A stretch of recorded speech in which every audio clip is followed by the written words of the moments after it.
यादव जी का गाना जो है अभी अभी रिलीज़ होने वाला है कुछ देर में। काफ़ी ब्लास्ट लेवल का गाना है और आप लोग को बताना चाहूँगा कि जो गाना आ रहा है सारेगामा हम भोजपुरी से, गाने का नाम है कमरिया में पीर।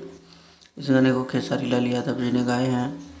और बात करते हैं दोस्तों, इस गाने में नज़र आएंगे आप लोग का चहेता स्टार खेसारी लाल यादव जी, नीलम गिरी जी। और ये गाना डीजे पे हल्का मचा देगा। काफ़ी ब्लास्ट लेवल का गाना है और इतना प्यारा गाना है, आप लोग सुनेंगे तो काफ़ी मज़ा आने वाला है। वैसे नीलम गिरी के साथ जो भी गाना आता है मार्केट में अलग लेवल का पहचान बना लेता है। इस गाने को आप लोग ज़्यादा से ज़्यादा प्यार दीजिएगा, सपोर्ट कीजिए ताकि गाना एक से बढ़कर एक आप लोग को आता रहेगा। खेसारी लाल यादव जी का गाना और आप लोग सुनते रहेंगे। तो बेहतरीन सा गाना है। गाने का नाम कमरिया में पीर, सारेगामा हम भोजपुरी से रिलीज़ हो रहा है ये गाना और बहुत जल्दी एक से बढ़कर एक प्रोजेक्ट आने वाला है। तो आज का अपडेट में बस इतना ही, मिलेंगे नेक्स्ट अपडेट में, तब तक के लिए bye, take care, love you all.